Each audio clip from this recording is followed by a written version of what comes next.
Ceci est un livre audio autogénéré par Google.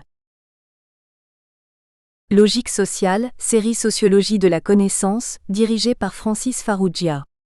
En tant que production sociale, les connaissances possèdent une nature, une origine, une histoire, un pouvoir, des fonctions, des modes de production, de reproduction et de diffusion qui requièrent description, analyse et interprétation sociologique. La série vise à présenter la connaissance dans sa complexité et sa multidimensionnalité. Corrélation aux divers cadres sociaux, politiques et institutionnels qui en constituent les conditions empiriques de possibilité, mais aussi, de manière plus théorique, analyse des instruments du connaître dans leur aptitude à produire des catégorisations savantes ou ordinaires, à tout palier en profondeur et dans tout registre de l'existence. Attentive à la multiplicité des courants qui traversent cet univers de recherche, ouverte à l'approche socio-anthropologique, intéressée par les postures critiques et généalogiques, cette série se propose de faire connaître, promouvoir et développer la sociologie de la connaissance. Elle s'attache à publier tous travaux pouvant contribuer à l'élucidation des diverses formes de conscience, savoir et représentation qui constituent la trame de la vie individuelle et collective. Dernière parution. Farrugia Francis et Mouchtouri Antigone, la philosophie des sociologues. Une épistémologie du sujet et de l'objet, 2022. GACHKOV Sergueï et Mouchtouri Antigone, Castoriadis et le temps. Le Kairos 2021. Farrugia Francis, Mouchtouri Antigone, Ouchani Louis, Valade Bernard, La tragédie. Socio-anthropologie d'une vision du monde, 2021. Farrugia Francis et Mouchtouri Antigone dire, les outils des sociologues. Une sociologie de la connaissance sociologique, 2020. Mouchtouri Antigone dire, la compétition culturelle des élites intellectuelles, 2019. Farrugia Francis et Mouchtouri Antigone dire, la pensée des sociologues, catégorisation, classification, identification, différenciation et reconnaissance, 2018. Farrugia Francis, Connaissance et libération. La socio-anthropologie de Marx, Freud et Marcuse, 2016. Mouchtouri Antigone, La métamorphose. Sociologie de la perception, 2015. Namer Gérard, La mémoire sociétale et la démocratie. Texte posthume, élaboré, composé et préfacé par Francis Farrugia, 2014. Moreau de Bélin Louis, Des sociologues dans la soute, 2009. Namer Gérard, Machiavélisme et mondialisation en crise, 2009. Table des MATIERES. Prologue, Genèse, Apocalypse et apocatastase. Exemple, explication propédeutique et définition. Préambule méthodologique et épistémologique. Partie I, analyse et psychanalyse de 10 histoires contées. 1. Achille et Ulysse dans l'Iliade et l'Odyssée d'Homère. 2. Alexandre le Grand dans la vie des hommes illustres de Plutarque. 3. Don Quichotte dans le roman de Cervantes. 4. La nouvelle Héloïse de Rousseau dans les cadres sociaux de la mémoire, et un souvenir d'enfance de Stendhal dans la mémoire collective d'Albvax. 5. Stendhal dans son autobiographie vie d'Henri Brulard. 6. Madame Bovary dans le roman de Flaubert. 7. Meursault dans L'étranger de Camus. 8. Freud dans une lettre à Romain Rolland. 9. Benoît XVI dans le discours de Regensburg. 10. Le petit chaperon rouge dans les contes de Perrault. Analyse comparée des formes du syndrome. Partie 2. Théorisation du syndrome narratif. 1. Une anthropologie herméneutique. 2. Une analytique des processus psychiques. 3. Le Lebenswelt, les implants mémoire et la structure sociale de la conscience. 4. Les transcendantaux de la sentimentalité et de l'émotionnalité. 5. Une autonarration subliminale. 6. Un constructivisme social. 7. Archétypes et prototypes narratifs. 8. Les machineries sentimentales de maintien de l'univers. 9. La construction sociale des émotions et sentiments. 10. La désubjectivation des sujets. 11. La régulation culturelle et sociale des émotions et le contrôle social. 12. La culture émotionnelle et sentimentale de l'automate social. 13. Le syndrome narratif et la réalité de la fiction. 14. Les définitions situationnelles inconscientes. 15. Approche phénoménologique, flux du vécu ilétique et noétique. 16. La narration ilétique comme construction sociale des identités. 17. Le syndrome narratif et la construction mémorielle du Lebenswelt. Épilogue. Bibliographie. Citation. Bien que chacun commence sa vie en s'insérant dans le monde humain par l'action et la parole, personne n'est l'auteur ni le producteur de l'histoire de sa vie. En d'autres termes, les histoires, résultats de l'action et de la parole, révèlent un agent, mais cet agent n'est pas auteur, n'est pas producteur. Quelqu'un a commencé l'histoire et en est le sujet au double sens du mot. L'acteur est le patient, mais personne n'en est l'auteur. Arendt. Il est difficile de ne pas voir, dès avant la psychanalyse, introduite une dimension qu'on pourrait dire du symptôme, qui s'articule de ce qu'elle représente le retour de la vérité comme telle dans la faille d'un savoir. Il ne s'agit pas du problème classique de l'erreur, mais d'une manifestation concrète à apprécier cliniquement, où se révèle non un défaut de représentation, mais une vérité d'une autre référence que ce, représentation ou pas, dont elle vient troubler le bel ordre. Lacan. Prologue. Genese, Apocalypse et Apocatastase. J'ai été Bouddha en Inde, Dionysos en Grèce. Alexandre et César sont mes incarnations, tout comme le poète de Shakespeare, Lord Bacon. À la fin, j'ai encore été Voltaire et Napoléon, peut-être également Richard Wagner. Mais cette fois-ci, je viens comme le Dionysos victorieux, qui fera de la terre un jour de fête. Non que j'ai beaucoup de temps. Les cieux se réjouissent que je sois là. J'ai également été accroché sur la croix. Nietzsche. Richard II, c'est moi, vous ne le saviez pas? Élisabeth, 1. L'homme s'actualise indéfiniment et différemment selon les circonstances, les cultures, les temps et les lieux. Il s'invente continuellement de manière multiple et parfois inattendue, mais en deçà de cette diversité il demeure, pour un regard averti, inchangé en ses traits fondamentaux. Il parle, agit et se produit sous des formes variées mais son être essentiel reste stable. Toutes nos existences, qui sont autant d'actualisations singulières de l'anthropos fondamentale, s'initient et se déploient certes dans des paroles et des actions, activant autant de connaissances associées, mais ces manières d'être trouvent leur origine et leur fondement dans un mythos, dans des narrations, dans des représentations et des interprétations qui leur confèrent réalité, légitimité et consistance. Nombre de récits tissant réel et imaginaire autour de constantes narratives en portent historiquement témoignage.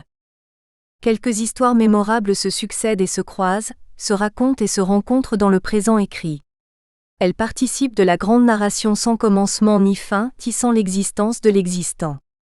Le passé un moment somnole, puis s'actualise, investissant le présent.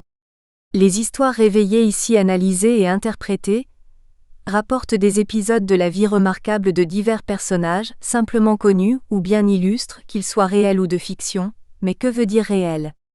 Ils sont tous pleinement vivants et existants dans notre imaginaire, et dans notre représentation qui les actualise et qui les affecte de réalité, mais en des sens qui semblent toutefois différents. Nous disons par exemple que Don Quichotte est un personnage de fiction et Alexandre le Grand un personnage réel, mais sont-ils pour autant si différents pour nous? Ils ont en effet en commun de ne pas exister dans la réalité effective de notre présent. Ils existent d'abord dans les textes qui nous en rapportent l'histoire, et ils appartiennent au registre de l'imaginaire historique en ce qui concerne Alexandre, et de l'imaginaire romanesque en ce qui concerne Don Quichotte. Mais aucun d'eux ne fait partie de notre présent, de la tranche de temps en laquelle nous existons. Et de ce point de vue, n'étant pas nos contemporains appartenant au passé, ils sont tous les deux morts. L'on pourrait même dire qu'Alexandre le Grand est paradoxalement plus mort que Don Quichotte, tout simplement parce qu'Alexandre a été vivant, et qu'un humain réel décède et cesse matériellement d'exister, alors qu'un héros de roman une fois créé est immortel et existe à jamais dans le roman. Mais par la puissance d'évocation de notre imagination réalisatrice, ils transcendent toutefois tous deux la mort, acquièrent une consistance et accèdent à une réalité équivalente. Les multiples personnages dont je vais raconter l'histoire sont pris en des situations prototypiques et archétypales. Ils vivent des moments intenses, des expériences privilégiées en lesquelles leur regard s'ouvre fugitivement sur la trame de l'être, suscitant en nous par contagion émotionnelle, la même entrevue d'une fondamentale clairière, accueillant la même venue en présence d'une soudaine éclaircie. Comme le précise Martin Heidegger, si la Lichtung en forêt, la clairière est ce qu'elle est, ce n'est pas en raison de la clarté et de la lumière qui peuvent y luire, elle existe même de nuit. Elle veut dire, la forêt à cet endroit s'ouvre aux marcheurs. Les narrations ici prises en considération racontent les modalités de cette ouverture, les circonstances de cette longue marche anthropique dans la Lichtung. Tous ces marcheurs engagés dans leur odyssée propre supportent douloureusement la légèreté de l'être et éprouvent gravement le poids de l'existence. Ils vivent des expériences limites et s'affrontent perpétuellement à l'énigme du sens de l'être au monde de l'homme. Leurs expériences racontées, reprises, invoquées et interprétées, durablement installées dans la tradition occidentale ou dans la simple mémoire collective, se répondent à travers le temps, de l'Antiquité à la modernité, et forment un sédiment culturel commun, d'où émerge un solide socle signifiant, porteur de visions anthropologiques diversifiées, dessinant autant de types humains réels et possibles, fixés en des mots et en des images, des mythes nourrissant en profondeur nos représentations et nos actions. Dans toutes ces histoires authentiquement vécues, imaginairement ou réellement, ne fait ici aucune différence. Il est question de vie, de mort et d'immortalité, de tragédie et de comédie, de guerre et de paix, de mémoire, d'oubli et d'anamnèse, d'extase, d'étonnement, de sidération, de vérité, de mensonge et d'illusion, de bonheur et de malheur, d'amour et de haine, d'amitié et de trahison, d'héroïsme, de sacrifice, d'errance, de départ et de retour, de perte et de retrouvailles, d'admiration, de jalousie, d'imitation, d'identification, de quête de soi et des autres, d'obligation et de liberté, de justice et d'injustice, de désir et de loi, des dieux et des hommes. C'est l'histoire de la danse ininterrompue du samsara, de ce grand ballet de l'humanité joyeuse et souffrante sans cesse renaissante. Spectacle continu et pathétique donné par les mortels pour des supposés immortels. Cet incessant mouvement oxymorique, vital et lithique à la fois, marqué par la mort des individus et la perpétuation de l'espèce, tisse des univers multiples, qui présupposent et impliquent toujours des paroles et des actions croisées, engagent des philosophies de l'existence et des visions du monde, Weltanschauungen, variées, qui se doivent en des contextes changeants, de trancher toujours concernant la vie qui vaut le mieux, et la juste manière pour l'homme de s'inscrire dans son temps, être présent à la vie, au monde, à soi-même, à la communauté, à la tradition, à la postérité, à la transcendance, à l'idéal, et d'être accordé au mystère. Ces histoires racontées, banales ou tragiques, souvent étranges, quelquefois comiques, reprises, déconstruites, croisées, comparées et reconstruites, sont ici interprétées, tissant ce que je nomme une anthropologie narrative, alimentée par une socio-anthropologie analytique qui convoque la psychanalyse. Les récits, et non les individus sujets, sont les vrais sujets des histoires. Ils sont les véhicules de situations types, animés d'une volonté de puissance et d'une vie propre. Ils s'emparent des individus et des groupes et les hantent pour se survivre.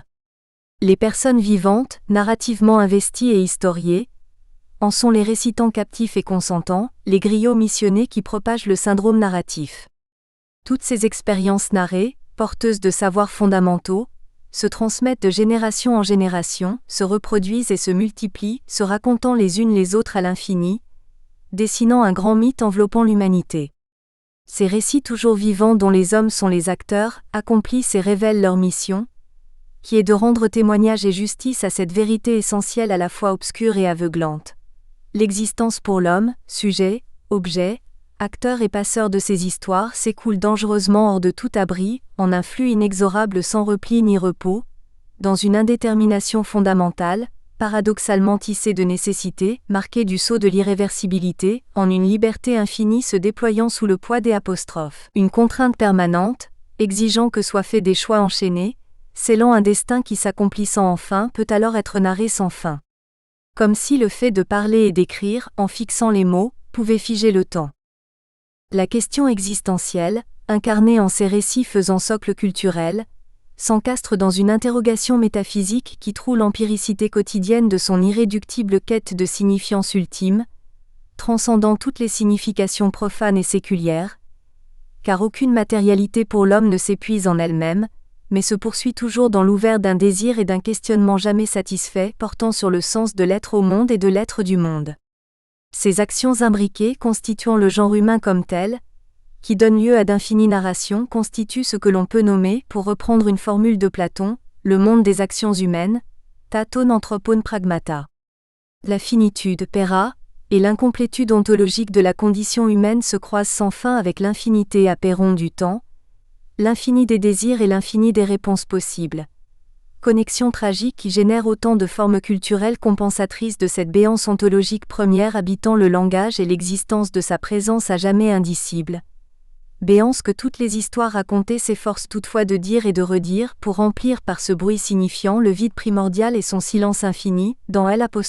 Espoir qu'un jour peut-être la convergence réalisée des récits enfin totalisés, mette fin à l'histoire et puisse alors combler le manque et retrouver l'un, reconstituer l'unus mundus perdu, procurer ce faisant à l'homme la maîtrise de l'incertain, neutraliser l'imprévisibilité de l'existence même et lever sa part de mystère.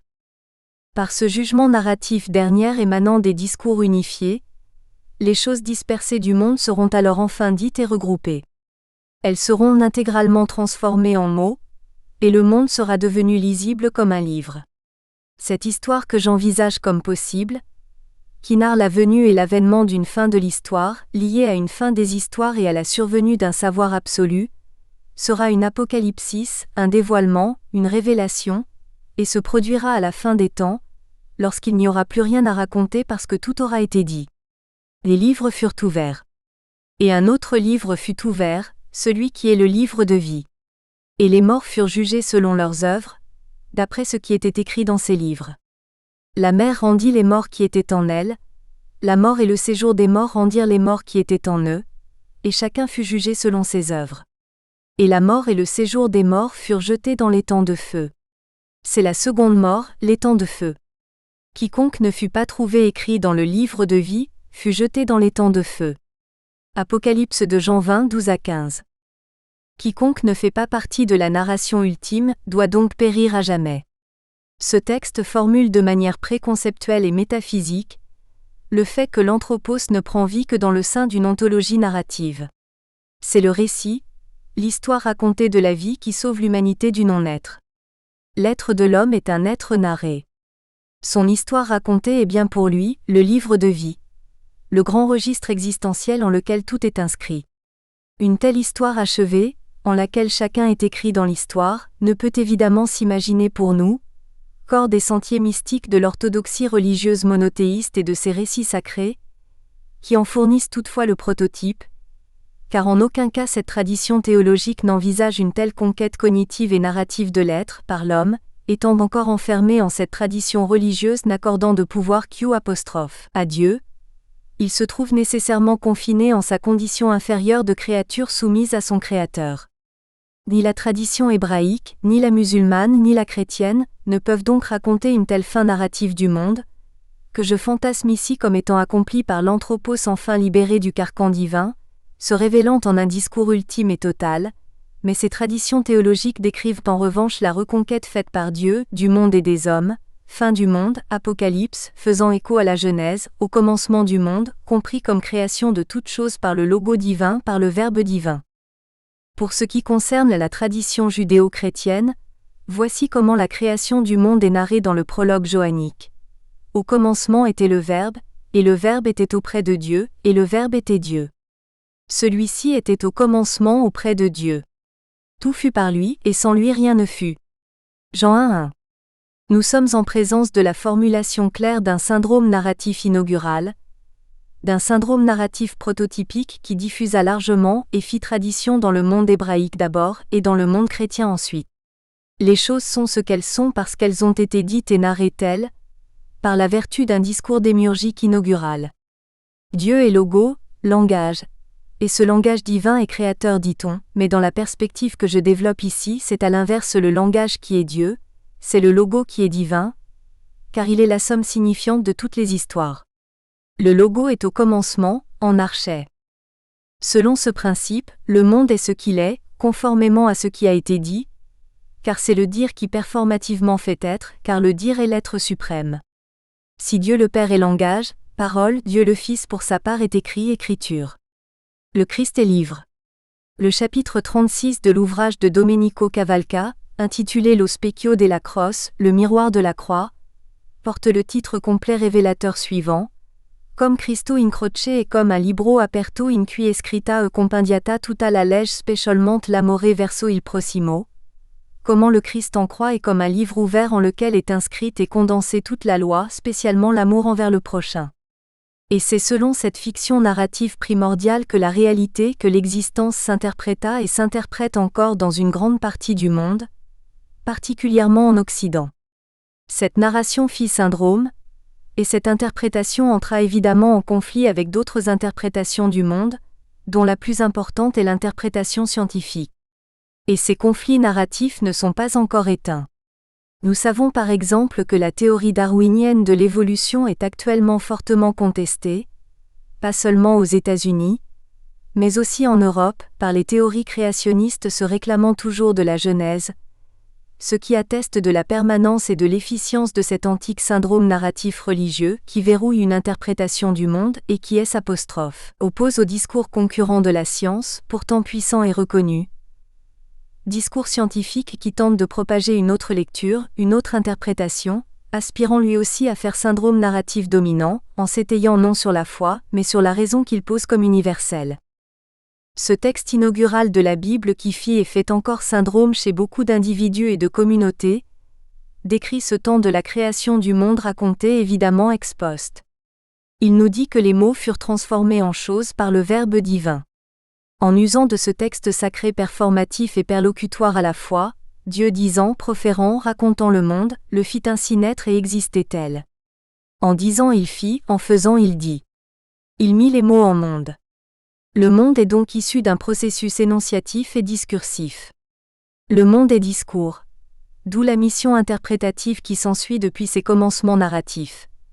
Car un discours proféré en appelle d'autres pour être explicité, et ceci à l'infini. J'ai en d'autres lieux évoqué avec Umberto Eco, dont j'ai prononcé une laudatio honoris causa, ce qu'il nomme la prière du déchiffrement.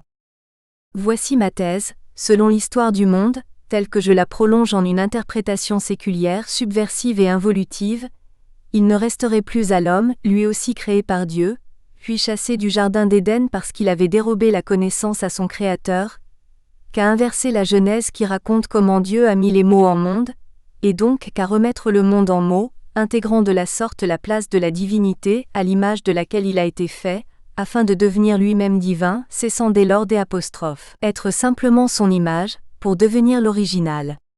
Dans ce scénario eschatologique fiction se retrouvera involutivement restauré le moment initial de la création du monde, tel qu'il est raconté dans la Genèse, dont le premier livre est nommé Maas Bereshi par les Hébreux. Une fois la fin atteinte, l'on retournera alors au commencement. Une anabase mettant fin à la catabase, à la chute, à la sortie du jardin d'Éden, sera de la sorte accomplie en ce retour historial, transmutant en mots humains ce monde initialement issu du Verbe divin. Les retrouvailles du langage selon lequel le monde a été chiffré et créé, ce discours premier enfin retrouvé, et par exégèse, mathématiquement et philosophiquement déchiffré, cela se nomme la fin de l'histoire. C'est une anabase sotériologique qui voit enfin l'absolu devenir sujet, et qui voit le sujet accéder au savoir absolu.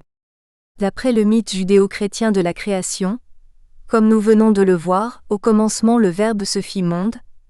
Imaginons donc une fois les histoires totalisées, une fois les discours épuisés et le temps déroulé, un retournement anthropique du décret divin tel qu'à la fin, le monde se fera de nouveau Verbe unifié. La formule einsteinienne E égale mc2 est un premier pas vers cette apocatastase ramenant la totalité du réel à une formule unique et magique qui en donne la clé. Mais la science doit encore progresser vers l'un. La cosmologie post-einsteinienne ambitionne d'ailleurs de trouver cette équation mathématique finale du monde, qui rendra compte du grand tout, synthétisant une vision enfin unifiée du microcosme et du macrocosme. Le syndrome narratif pleinement actualisé accomplira alors en cet instant une involution signifiante, une totale révolution. Il réalisera une clôture du temps qui s'enroulera sur lui-même comme un parchemin, et qui se perdra dans une répétition générant une régénération salvatrice. Le moment sera venu pour l'homme du logo rédempteur. Depuis plusieurs années, les physiciens s'affairent à établir une théorie unifiée des forces de la nature. C'est-à-dire à montrer comment les 4 forces sont en fait des manifestations différentes d'une force unique, sous-jacente à tous les phénomènes de la nature. Une réunification partielle de la force électromagnétique avec la force nucléaire faible a reçu, en 1984, une confirmation éclatante par la détection de 3 nouvelles particules appelées bosons intermédiaires au CERN de Genève. On peut considérer que d'une certaine manière la connaissance humaine en son projet narratif, en particulier scientifique et philosophique, poursuit la quête d'une telle reconquête narrative du monde, créée par le Verbe créateur, initiée par la narration divine. Pendant des siècles, au cours du Moyen Âge, c'est dans l'exégèse infinie du Verbe divin déposé dans la Bible, en particulier dans l'Ancien Testament, que l'homme a recherché le sens du monde. Depuis la Renaissance et l'avènement du discours scientifique, l'homme produit désormais son propre langage herméneutique du monde. Il écrit sa propre Bible scientifique.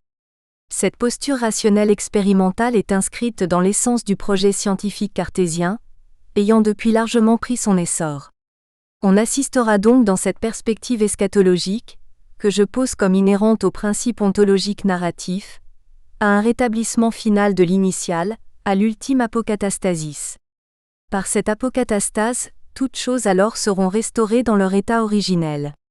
Une telle restauration apocatastasique, réalisée par Dieu et nullement par l'homme, à savoir ce temps de rafraîchissement, est déjà envisagée dans la Bible. C'est un temps sacré dont la science moderne a pris en quelque sorte le relais eschatologique dans l'imaginaire contemporain. Afin que des temps de rafraîchissement viennent de la part du Seigneur, et qu'il envoie celui qui vous a été destiné, Jésus-Christ, que le ciel doit recevoir jusqu'au temps du rétablissement de toutes choses, apocatastasis pantone, dont Dieu a parlé anciennement par la bouche de ses saints prophètes. Acte 2, 20-21. Dieu donc, se fait homme pour un temps de transition devant s'achever en apocatastase. Une apocatastase est également présente dans le Coran. Elle active elle aussi les cris. Le jour où nous plierons le ciel comme on plie le rouleau des livres, tout comme nous avons commencé la première création, ainsi nous la répéterons, c'est une promesse qui nous incombe et nous l'accomplirons. Coran verset 104, sourate 21. La modernité a hérité de cette narration qui a fait en elle syndrome. Serions-nous à la veille d'une nuit pour un nouveau matin ? Serions-nous sur le point d'entrer dans la terre historiale de ce crépuscule de la terre ? Le pays du couchant ne serait-il que sur le point d'advenir ? Cette Hespérie deviendra-t-elle par-dessus Orient et Occident, à travers l'Européen, le lieu de l'histoire future plus initialement destinée ? À la différence de l'apocatastase invoquée dans les écrits religieux sacrés, à la différence de celle évoquée par Nietzsche et à sa suite par Heidegger, jamais toutefois explicitement dénommées apocatastases, mais seulement signifiées comme telles par ma lecture intentionnelle qu'il envisage dans sa possible effectuation, qui hante selon moi nombre de récits mémorables comme leur fin cachée, celle que je mets en lumière initie un transfert de la maîtrise narrative. Tout au long de l'histoire de l'humanité, cette maîtrise appartint successivement à différentes instances donatrices de sens, à différents dieux plus ou moins cachés, à différents rois plus ou moins clandestins, à savoir aux esprits, au destin, aux dieux, à la nature, à Dieu, à l'écriture, au roi, à l'histoire, à l'inconscient, au système, à l'économie, à la loi, à la structure, aux droits de l'homme, actuellement au marché sacré, à la catalaxie, pour échoir enfin à l'apostrophe. Homme seul, enfin accompli, unifié et libéré des servitudes antérieures, intérieures et extérieures, libéré des fictions régulatrices de sa vie réelle jusque-là occultée. Cette apocatastase anthropique que j'imagine comme hantant la culture de l'Occident, n'est évidemment jamais présentée comme finalité eschatologique dans l'orthodoxie des religions concernées qui tout à l'inverse, affirment, activent et renforcent les dépendances de l'homme à l'égard du principe suprême de toute chose, à l'égard de la divinité unique, conservant pour elle seule le privilège apocatastasique et s'arrogeant le monopole narratif jusqu'à la fin des temps. Nous trouvons toutefois trace dans la genèse de la menace de ce retournement anthropique potentiel envisagé par Dieu lui-même, la menace de ce que je nomme un transfert de maîtrise narrative à l'homme. Le danger pour Dieu, de cette destitution narrative, de ce retournement possible de la maîtrise narrative revenant désormais à l'homme, cette crainte de la perte du monopole narratif divin, survient selon l'Ancien Testament lorsque Dieu s'aperçoit que l'homme, ayant goûté de l'arbre du savoir est devenu connaissant, c'est-à-dire conscient, et que selon mon interprétation, il est donc devenu capable de mettre les choses et les actions en mots, de les narrer, de les estimer et de les interpréter par lui-même, sans avoir besoin de dupliquer et de répliquer la narration maître, s'émancipant alors et s'égalant de la sorte à son Créateur, racontant désormais sa propre histoire, devenant à la fois le sujet et l'objet de son savoir et de sa conscience. L'homme est alors devenu celui que je nomme l'axiophore, le porteur des valeurs, celui qui fixe maintenant les valeurs. L'homme devenu conscient connaissant, par la vertu d'une autonarration syndromatique, ses yeux s'étant ouverts, peut désormais écrire son livre, créer et raconter son histoire du monde et de la création. Il est donc devenu comme un Dieu, semblable à nous, dit le Dieu de l'Ancien Testament. Étant devenu capable lui aussi, de dire ce qui a été, de dire ce qui est et ce qui sera, car la science grâce à la loi est prédictive des événements du monde, de dire ce qui vaut, c'est-à-dire d'estimer la valeur de toute chose et donc de légiférer et même de créer, de dire ce qui adviendra par sa volonté. Désormais pour être pleinement divin, il ne manque plus à l'homme qu'une seule chose, l'immortalité, et il s'attache à réaliser ce projet de toutes ses forces. En attestent les formidables investissements intellectuels, financiers et technologiques de Google par exemple, qui œuvrent pour l'avènement du transhumain. Revenons un instant en arrière. En présence de cette menace d'autonomisation, de déification de l'homme par l'homme entraînant une relégation de l'autorité divine, l'Éternel Dieu dit, « Voici, l'homme est devenu comme l'un de nous pour la connaissance du bien et du mal. Empêchons-le maintenant d'avancer sa main, de prendre de l'arbre de vie, d'en manger et de vivre éternellement. » C'est ainsi qu'il chassa Adam, et il mit à l'orient du jardin d'Éden les chérubins qui agitent une épée flamboyante pour garder le chemin de l'arbre de vie. Genèse 3, 22-23. Nietzsche dans Le crépuscule des idoles commente ainsi cet épisode de la Bible, ô épouvant. L'œuvre de la connaissance se dresse gigantesque, sonnant le glas du crépuscule des dieux. Qu'y faire? Le Dieu ancien invente la guerre, il sépare les peuples, il fait que les hommes s'anéantissent réciproquement. Les prêtres ont toujours eu besoin de la guerre. La guerre est entre autres un grand trouble fait de la science. Incroyable. La connaissance, l'émancipation du joug sacerdotal augmente malgré les guerres. Et le Dieu ancien prend une dernière décision. L'homme est devenu scientifique, cela ne sert de rien, il faut le noyer. Ce fut alors le déluge. Il est possible d'imaginer, à condition de se déprendre de l'orthodoxie de ces religions du livre, mais tout en conservant le schéma apocatastasique actif, que par ce retournement anthropique final des choses en mots, enfin accompli, sacrilège aux yeux des religions monothéistes, car il réactive les positions gnostiques, que par cette apocatastase narrative habitant les narrations constituant le bruit de fond de l'univers humain, l'absolu devenant à la fin sujet, la divinité au sens de la maîtrise suprême échouera pour finir à L', plus précisément à son esprit, au geste qui constitue sa part essentielle en tant qu'elle peut assurer la restauration de l'unus mundus. De la sorte s'imposerait le fundamentum absolutum inconcussum veritatis, le fondement reposant en soi et inébranlable de la vérité au sens de la certitude. C'est là du moins cette ultime espérance dont, entre autres narrations, la science en sa narration parvenue et forcenée du monde me semble porter témoignage. Elle s'adosse à l'espoir, comme je l'ai dit, de mettre un jour tous les phénomènes observables en mots, et de se construire comme savoir total de la totalité, comme gnosis pantone, et ce par la mise en œuvre d'une narration totalisatrice rationnelle du monde, qui consacrera la ruine de cette ancestrale narration qu'est le mythe, et qui sera avènement d'une vision positive au sens du positivisme d'Auguste Comte. Mais encore faut-il pour cela que nous adhérions au mythe scientifique de la ruine du mythe, ultime fable rassurante.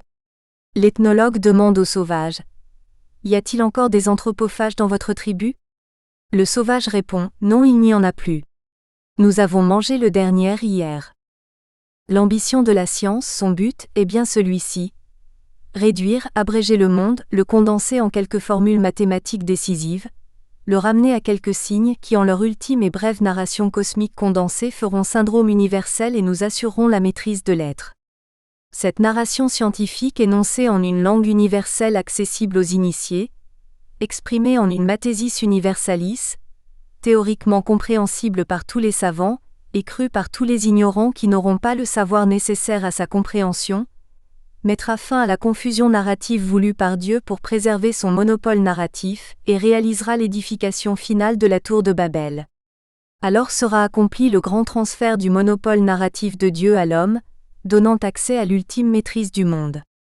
La question sera alors de savoir qu'en faire, car la connaissance des choses du monde ne produit pas automatiquement la connaissance de son usage, car l'épistémé ne donne pas accès immédiat à la Sophia, qui relève d'une autre connaissance, celle des fins, celle du suprême désirable, appelant le concours d'une indispensable philosophia. C'est la raison pour laquelle la philosophie est le savoir ultime, sans lequel tous les autres savoirs ne valent rien. La narration scientifique, en son désir de contrôle cognitif du cosmos, est ennemie de la narration religieuse qu'il a pour cette raison toujours combattue. Dieu a chassé l'homme du paradis le jour où ce dernier est né à la connaissance, à la science. Puis la chasse à la science a continué. Il suffit pour s'en convaincre d'évoquer Galilée et les tribunaux de la Sainte Inquisition.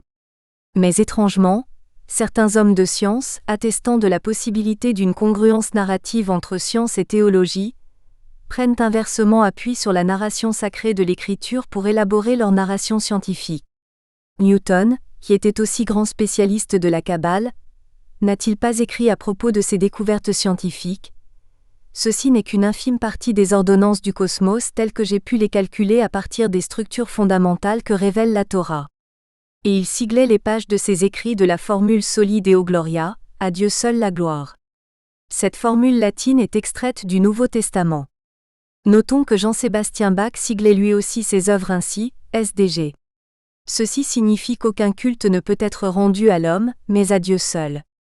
Cette formule utilisée par Newton se référant à la Kabbale, cette connaissance secrète, est toutefois caractéristique aussi du protestantisme et fait partie de ce que l'on nomme les 5 solae, qui constituent le credo du protestantisme, sola scriptura ou solo verbo, l'écriture seule, sola fide, la foi seule, sola gratia, la grâce seule, solus Christus ou solo Christo, le Christ seul, et soli Deo Gloria, la gloire de Dieu seul. L'écriture seule, cela signifie pour les protestants en opposition au catholicisme, que l'Église n'a pas la maîtrise interprétative des textes sacrés, mais l'homme lui-même qui revendique le monopole narratif de l'Écriture. La science, cependant, n'est peut-être pas la bonne voie à emprunter pour atteindre à la réalisation entière de l'anthropos en tant que geste. Elle privilégie la raison à l'excès et oublie trop ce faisant une autre dimension fondamentale de la psyché, le soi, ce dépassement de l'ego raisonnant, ce psychisme intuitif en lequel peut s'enraciner ce que l'on nomme la sagesse, la sophia, ainsi qu'une gnosis, une connaissance d'un autre ordre. La science est une narration rationnelle des phénomènes du monde, faisant peu de cas des expériences primordiales et du savoir ancestral qu'elle mémorise. La science est aveugle au mythe, a fortiori à l'égard du sien propre, qu'elle n'identifie pas comme tel. Son mythe enveloppant qui est son point aveugle, c'est comme je l'ai dit le mythe de la ruine possible des mythes. C'est le mythe du positivisme, le mythe de la raison triomphante. Tout à sa rationalité et à son objectivisme, inconscient du caractère hémiplégique de la connaissance qu'elle promeut, négligeant la psyché, la science se tient à distance des narrations mythiques fondatrices des cultures, car porteuse des archétypes fondamentaux, de ces narrations transgénérationnellement garantes d'une sauvegarde mémorielle de l'anthropos en ses besoins fondamentaux. Autant de savoirs symboliques condensés pouvant autoriser un processus d'individuation et d'intégration. L'homme contemporain, grâce à la science et à sa progéniture la technique, parvient certes en partie à comprendre, à changer, à aménager le monde et à l'habiter, mais à quel prix ? Au prix de sa destruction programmée. Car l'homme qui change le monde n'est malheureusement pas encore parvenu à se changer spirituellement lui-même, de manière à être en ce monde véritablement chez lui. La connaissance scientifique du monde repose sur une ignorance du soi. En privilégiant la science et ses productions technologiques, l'homme rationnel a cessé d'habiter le monde pour l'occuper, comme un envahisseur, se conduisant sans aucun respect ni pour le monde, ni pour lui-même. Une espèce d'homme toutefois se tient soupçonneusement à distance de la science ordinaire, et continue à raconter des histoires hors la narration scientifique progressiste et rationnelle, en un discours parallèle, aux finalités de connaissances voisines, mais d'une autre nature. Mais que ce soit hors le mythe ou en le mythe, en racontant le monde et en se racontant lui-même, L'homme cherche en premier lieu à se rassurer, à s'assurer le contrôle de ce qu'il croit être son monde, à maîtriser le présent, le passé et l'avenir, à savoir et à faire savoir ce qu'il sait, mais étonnamment aussi à oublier et à cacher le terrible, à exorciser la peur, à conjurer le mal, à nier la part d'ombre, la nigredo qui pourtant le vitalise, lorsque ayant accepté et transmuté, il parvient à réaliser en lui la parfaite individuation, la coincidentia oppositorum.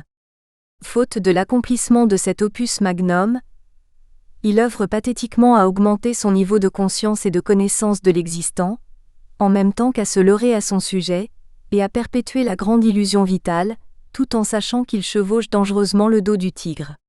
Et l'énigme concernant le sens de l'être au monde et de l'être du monde demeure, car selon la formule de Nietzsche, la nature a jeté la clé, et aucun mot n'est adéquat à l'innommable, aucun dire ne s'accorde à l'indicible, car le réel est jusqu'à maintenant, et peut-être à jamais inaccessible, définitivement installé par-delà le verbe, et hors d'atteinte de toute action véritable. Que signifie dans ces conditions toute cette agitation humaine ? Que signifient les conduites mémorables de ces personnages réels et de fiction ? Mais les personnages réels sont de toute manière toujours fictionnalisés, pris en des histoires structurantes que j'ai convoquées ? À moins que ce ne soit eux qui m'aient appelé pour témoigner à leur sujet, pour faire une histoire de leurs histoires et leur rendre justice. Achille, Ulysse, Alexandre le Grand, Jésus, Don Quichotte, Madame Bovary, Meursault, Stendhal, Freud, Benoît XVI. Ce sont des noms propres qui renvoient à autant de processus communs typiques, émergeant en des individus singuliers qui en sont porteurs. Les récits les mettant en scène, rassemblés pour leur caractère narratif syndromatique, analysés, connectés et interprétés, sont passés au crible d'une anthropologie narrative analytique mobilisant conjointement, selon des intensités variables, nombre de disciplines académiques, ordinairement disjointes mais ici rassemblées et œuvrant ensemble à la production du sens. La sociologie, la philosophie, l'épistémologie, la narratologie, la littérature, la théologie, la christologie, l'histoire, la sémiologie, la linguistique, la mythologie, la psychanalyse et la psychologie analytique. Et ce, pour saisir l'humain dans sa réalité vivante, historique et historiale, en vue de l'appréhender comme phénomène total, comme être indissocié saisi en sa multidimensionnalité, en son historicité et en sa complétude. D'autres personnages auraient pu être mis en scène, mais j'en réserve l'analyse à un autre ouvrage. Ceux qui sont présents en cet essai me satisfaisant pour l'instant en raison de leur apparentement et de leur affinité, en raison par ailleurs de leur convenance et accord à cette interrogation narratologique, à cette problématique du sens des conduites, en raison de leur attache à ma culture, à ma mémoire et à ma sensibilité. De plus, alors que leur singularité et leur diversité sont à même de rendre compte de la singularité et de la diversité des formes du syndrome narratif, leur parenté profonde est à l'inverse apte à révéler la substance unique, la nature profonde du syndrome, perdurant dans le temps et l'espace, à travers la variété de ses manifestations. Le lecteur est par ailleurs libre, dans la limite toutefois de ses propres dépendances narratives, de trouver une logique sous-jacente présidant au choix de ou par ses personnages, en découvrant un syndrome narratif souterrain à l'œuvre en cet ouvrage, syndrome pouvant rendre compte du rassemblement signifiant de ces personnages en cet instant, en ce lieu, pour ce symposium, pour ce banquet très particulier mettant toujours Eros et Thanatos en scène, réunissant des personnages qui ont tous quelque chose en commun, avoir transgressé un ordre, éprouvé la rupture d'un équilibre, brisé un consensus, et expérimenté un danger les menant parfois à la mort, leur conférant pour certains le statut de victime, de héros ou de martyr.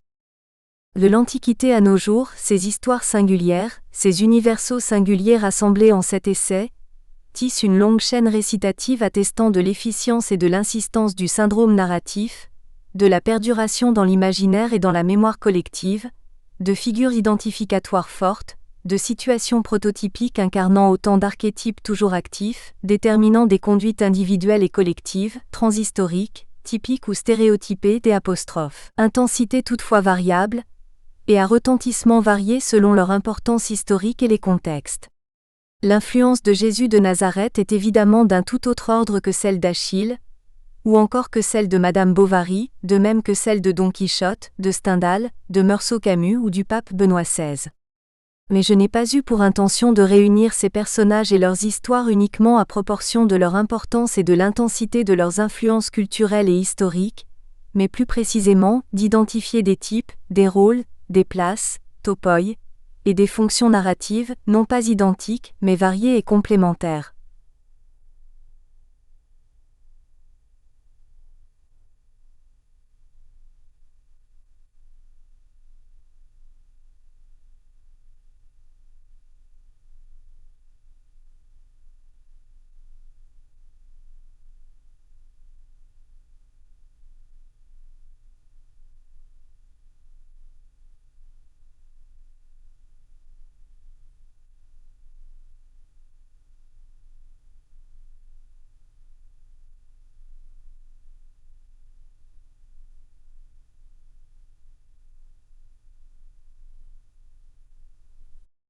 Le but est de comprendre les modes multiples et communicants de la production de l'homme occidental. Je montrerai que les personnages pris en considération sont non seulement tous construits par un ou plusieurs syndromes narratifs, mais qu'ils deviennent à leur tour producteurs et constructeurs de syndromes narratifs potentiellement déterminants de conduite individuelle et collective, producteurs d'univers émotionnels et cognitifs déterminants de conduite dans la vie réelle. Tous ces récits qui parlent d'autres, que racontent-ils en définitive de nous, qui sommes toujours concernés par ce qu'ils disent et par ce qu'ils taisent, et qui demeurons enclos en ces trames narratives fondatrices d'identité et de stéréotypes, donc potentiellement, sinon déterminés dans nos pensées et nos actions, du moins grandement orientés. Exemple. Explication PROPEDEUTIQUES et DEFINITIONS. Il faudrait vivre en spectateur de sa propre vie. Pour y ajouter le rêve qui l'achèverait. Mais on vit, et les autres rêvent votre vie. Camus. Les personnages évoqués et invoqués dans cet ouvrage sont eux-mêmes déterminés, inscrits dans des contextes, dans des situations, dans des narrations qui les encadrent, les racontent, les meuvent et les figent à la fois, parfois a priori avant même qu'ils agissent, et donc a fortiori avant même que l'on raconte leurs paroles et leurs actions mémorables, comme en témoigne de manière fondatrice et archétypale cette déclaration autoprophétique de Jésus de Nazareth concernant la réalisation à venir en lui, une ancienne prophétie de condamnation de l'innocent, de sacrifice de l'élu, de mise à mort rituelle de l'agneau. En Matthieu v 17, il est écrit que Jésus a dit « Je ne suis pas venu pour abolir la loi et les prophètes mais pour les accomplir. » Et cette rétro-prophétie se prolonge plus loin, Matthieu 24, 27, en quelque sorte en une post-prophétie devant se réaliser une fois la prophétie de la mise à mort accomplie. L'avènement du Fils de l'homme sera comme un éclair qui sort de l'Orient et va jusqu'en Occident. Cette autoprophétie qui capte une ancienne alloprophétie est exemplaire de l'efficience du syndrome narratif, qui modèle la vie sur des récits, l'action sur la parole, la réalité sur l'imaginaire, le présent sur le passé et l'être sur la représentation. Jésus en effet déclare symptomatiquement à ses compagnons « Il faut que cette parole qui est écrite s'accomplisse en moi. » Il s'agit d'une parole, incarnée en une écriture, s'incarnant en un corps, qui se fit parole, qui fit écriture, etc. La narration est la médiation motrice, le véhicule de l'incarnation. Cette parole dont il est question est précisément une ancienne prophétie d'Isaïe inscrite dans l'Ancien Testament sous la forme de cette déclaration primordiale concernant l'élu à venir. Il sera mis au rang des malfaiteurs. Et c'est cette assomption subie du rôle de l'élu condamné, de l'élu coupable et toutefois innocent, c'est l'accomplissement de cette parole sacrificielle concernant Jésus annonçant lui-même impérativement la nécessité, l'inévitabilité de son supplice à venir prévu dans le passé, actualisé le jour de sa crucifixion, depuis lors racontée, écrite par les apôtres dans le Nouveau Testament, qui au fil des siècles ne cessera à son tour de s'accomplir en d'autres hommes, attestant du caractère transitionnel du syndrome. Cette narration reprise par d'autres disciples et fidèles que les apôtres, mémorisée et transmise plus tard par l'Église, modèlera leurs actions et leur vision du monde, perpétuant la narration inaugurale de ce sacrifice et assurant ses retombées dans le monde. Ce sang versé, recueilli dans le Saint Calice ultérieurement narré et mythifié comme Saint Graal, ce sacrifice du Christ, mis au rang des malfaiteurs par les Juifs et par Rome en la personne de Pilate, est également annoncé par Jean le Baptiste qui, rencontrant pour la première fois Jésus de Nazareth, prophétise dans la même ligne herméneutique. « Voici l'agneau de Dieu, qui enlève le péché du monde. C'est de lui que j'ai dit : derrière moi vient un homme qui est passé devant moi parce qu'avant moi il était. Et moi je ne le connaissais pas, mais celui qui m'a envoyé baptiser dans l'eau m'a dit : celui sur qui tu verras l'Esprit descendre et demeurer sur lui, c'est lui qui baptise dans l'Esprit Saint. Et moi j'ai vu, et j'atteste que celui-ci est l'élu de Dieu. Jean 1, 29. La passion du Christ, prototypique du syndrome narratif religieux, a diffusé si intensément dans la mémoire collective qu'elle est devenue une composante déterminante de la culture de l'Occident, et même du monde entier, dans la mesure où elle a dans l'histoire polarisé positivement et négativement nombre d'événements non seulement religieux, mais également culturels et politiques, ainsi que de multiples conflits, ne serait-ce que les 8 croisades menées par les chrétiens en Terre Sainte de 1096 à 1310, sans compter les violents conflits qui perdurent encore au Moyen-Orient sur le même fond narratif sacré des lieux saints. C'est comme si l'histoire refusait de s'endormir, et se conformait à la prophétie pascalienne de Veille, énoncée dans sa pensée 749. Jésus sera en agonie jusqu'à la fin du monde. Il ne faut pas dormir pendant ce temps-là. Rappelons aussi plus simplement que le monde entier a adopté par convention le même calendrier, et décompte le temps à partir de cet événement fondateur qu'est la naissance du Christ. Le calendrier grégorien qui fut adopté à la fin du XVI siècle, s'est en effet progressivement imposé à l'ensemble des pays, y compris non chrétiens, à l'exception toutefois de certains pays musulmans. La vie et la mort mémorables de Jésus de Nazareth sont donc source de bien des valeurs, et rectrices de bien des conduites identificatoires, mais aussi à l'inverse de conduites hostiles ou indifférentistes, entre autres de celles de plusieurs des personnages réels ou de fiction qui retiennent mon attention, devenus eux aussi des figures culturelles référentielles de notre imaginaire. Don Quichotte, le personnage du roman de Cervantes, Meursault, le personnage de L'étranger de Camus, Joseph Ratzinger, Benoît XVI, ex-berger de L'. Église catholique, successeur de Pierre, et dans une certaine mesure Emma Bovary. Nous verrons que Sigmund Freud, qui n'a pas sans raison consacré la fin de sa vie à écrire sur le personnage de Moïse, atteste lui aussi de la nécessité de prendre en considération la narration religieuse pour expliquer certaines conduites individuelles et collectives, sans cela inexplicables. Insistons dans un registre non rationnel sur son attachement personnel, peut-être même peut-on parler de transfert, non pas à la figure du Christ, mais à cette figure forte de Moïse. C'est l'indice d'un syndrome narratif religieux personnel actif, coprésent en lui avec un syndrome narratif scientifique fort, voire positiviste, ce qui ne va pas sans conflit intérieur et sans culpabilité. Freud précise même la nécessité de promouvoir une analytique et une généalogie du syndrome religieux.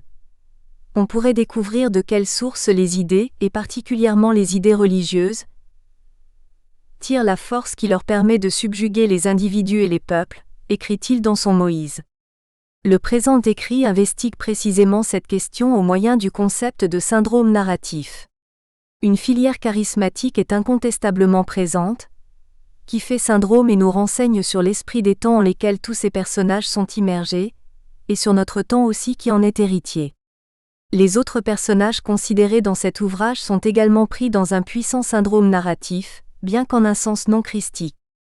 Si j'explicite la métaphysique sous-jacente à mon épistémologie, je dirais que mon analyse s'ancre dans une ontologie de la narrativité, parce que je pose que notre être biographique est essentiellement un être historié, un être raconté. Je m'explique. Le temps biographique de chaque individu, qui est son temps socio-psychologique, est la combinaison indéchiffrable des histoires enchevêtrées racontées à son sujet avant sa naissance, durant sa vie et après sa mort, et de celles qu'il se raconte à lui-même sur lui-même, durant le court temps de son être au monde à travers toutes ces halonarrations, en une autonarration continue qui assure sa fragile identité et sa relative stabilité existentielle. Mais nul ne possède le code adéquat pour déchiffrer cette complexité existentielle toujours en chemin et en transformation constante, car le passé historial toujours actuel reconstruit en permanence le présent, tout comme le présent changeant reconstruit le passé en continu. J'emploie le terme de narration pour signifier que fondamentalement le sujet humain existe dans la dimension collective, et qu'en conséquence il est dès sa venue au monde, structuré par le langage et habité par le symbolique. Ces situations existentielles syndromatiques individuelles et collectives, qui en reproduisent d'autres plus anciennes, active les mécanismes mimétiques de la compulsion de répétition ou automatisme de répétition ainsi que du transfert et de l'identification. Ceci signifie que le recours à la psychanalyse est ici nécessaire. Bien des narrations comprises au sens large ont dans notre existence des effets de réalisation. Mais de manière générale, cet effet perlocutoire consistant en une modification de l'état psychique du sujet, générant chez lui une posture ou une action correspondante, résulte soit de la dimension impérative de l'énoncé, par exemple, « garde à vous », ou bien de sa dimension performative, « je vous fais chevalier », ou bien encore de la dimension simplement narrative de l'énoncé, « il était une fois ». Ce qui est remarquable dans le syndrome narratif, à la différence de ces énoncés impératifs, ou performatifs, ou récitatifs, c'est d'abord qu'il ne s'agit pas uniquement d'actes de langage, pas seulement d'énoncés, mais bien plus largement de narration entendue en un sens élargi. Un monument, l'Acropole d'Athènes, lui aussi raconte quelque chose, de même qu'un paysage, les prés d'Hannibal, ou une œuvre d'art, le Moïse de Michel-Ange. Nous espérons que vous avez apprécié cet aperçu. Pour continuer à écouter ce livre audio sur Google Play Livres, utilisez le lien dans la description de la vidéo.